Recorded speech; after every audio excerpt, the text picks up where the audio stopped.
Hello again, everyone. Edwin Learnard back once again. In this YouTube astrological segment, I'm going to be talking about astrology and extroversion. As many of you may know, I did a video recently on astrology and introversion. Now I just feel like I got to do one for the opposite of that. Now, extroversion, of course, is being connected with being outgoing, being gregarious, and sociable. Now, there's two really important things to look at in a chart. For us, at least these are two of the number of things to look at, but these are two very fundamental, basic things in a chart to look at to see if there's a propensity for extroversion. If somebody has the majority of the planets above the horizon in houses 7 through 12, that is one indicator. And also, if you have a majority of astrological energy in masculine signs, that's another indicator. Get one preponderance of energy above the horizon, and then as far as planets go, above the horizon. And also look and see if you have the majority of your major astrological energy in masculine signs. And if you have both, you could likely be very outgoing and gregarious person. And another thing too is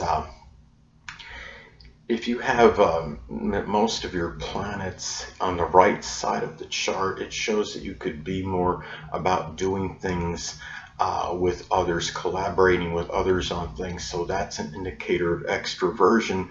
But especially if you have them on, like if you have majority of your planets on the top half of the chart, and you also have majority on that right side of the chart, that could be an indicator of somebody that could be very outgoing, but also more about collaborating with others on projects. So those are some things to look at. I mean, there's other things too. I mean, planets in the seventh house, if you have Jupiter in the seventh house, Jupiter, of course, could be, as I've talked about in previous videos, I mean, it's very benign, benevolent, could be paradoxical as well. Could expand relationships. It doesn't mean they're always going to be good, but it can bring expansive energy. Sometimes it could be very fortuitous for relationships and be an indicator of outgoing energy and sociability and gregariousness. If your Venus is well aspected, Venus is about relationships and astrology, so that is another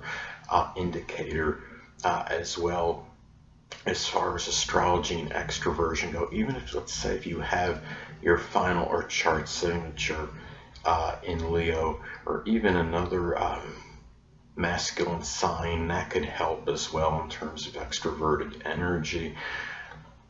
The thing about this too, though, is that, I mean, sometimes you could have something in the chart that could really change the whole complexion of it to some degree. It could be where you have a very extroverted chart, but the thing about it is, let's say you have those indicators, a lot of those indicators I talked about, which are indicators of extroversion in astrology, but you have, say, a Scorpio rising.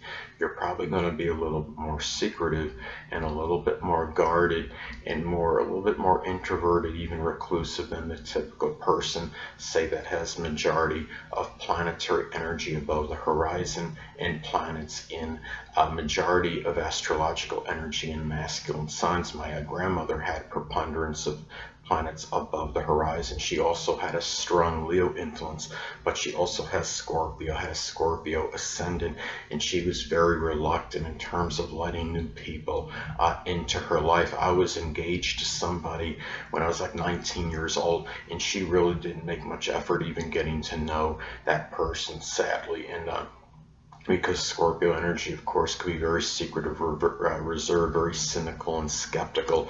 So even in that chart, that could be the most extroverted chart. It could be, there can also be indicators of where you can have just one thing in it which could really change that whole complexion of it. Scorpio energy can be very powerful energy, and sometimes it can even, I think in some cases, come close to dominating the chart. It doesn't eradicate all other influences, but somebody that's got a Scorpio ascendant especially could really modify the rest of the energy very strongly. Now, another thing is, I mean, there's some other examples where you could see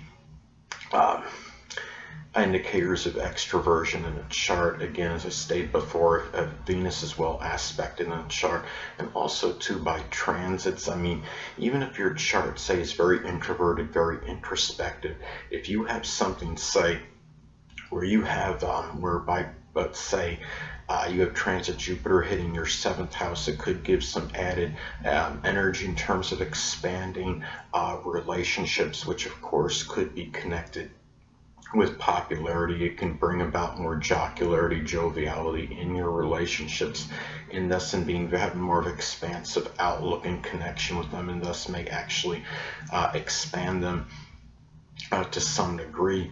At the same time too, if your chart is very extroverted, and let's say you have a transit like Saturn hitting your 12th house in your chart, that could be a time where you might be a little bit more reclusive, more about seclusion and solitude and privacy, and have a little bit more difficulty at that time in letting others into your life.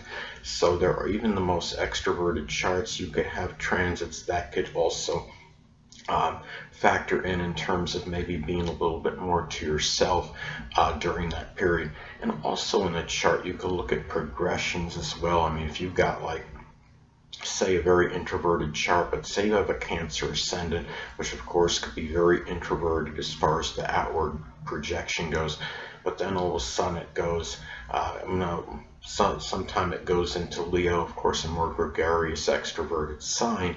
You're going to maybe perhaps project some Leo qualities more outwardly and be more about gregariousness and extroversion more so than you were previously if your ascendant is going into Leo by progression. And even another example could be somebody that's a Virgo ascendant, has their Virgo ascendant progress into Libra. They could be more at that time.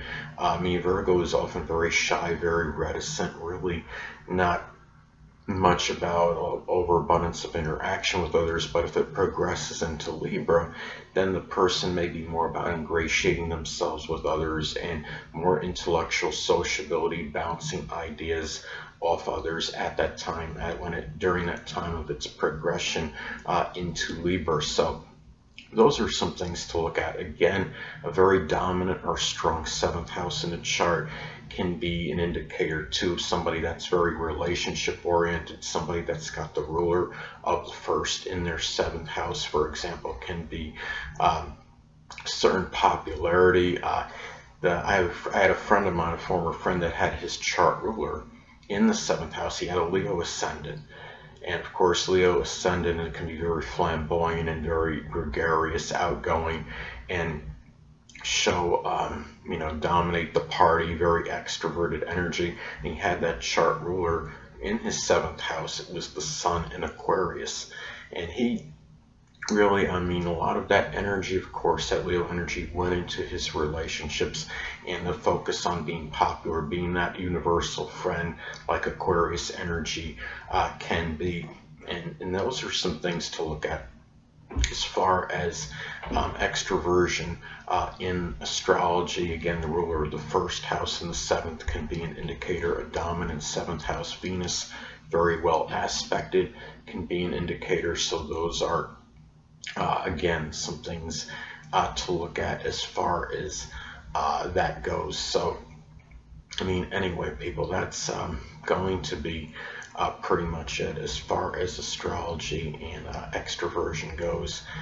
Those are definitely some indicators to look at in terms of astrology and outgoingness and sociability and being in real good as far as gregarious energy and extroverted energy may go. And also one other thing I want to get at, again, another good example, if you have Jupiter conjunct your Venus, that could also expand, be very fortuitous for relationships, and somebody that might not be able to get enough of Venus. Again, I want to talk one other thing is that Venus, say at 29 degrees, could be a little bit of an overload, a surfeit of energy into relationships. Say somebody has Venus into 29 degrees in Gemini. 29 degrees could be the full culmination of the sign. That is how I see it.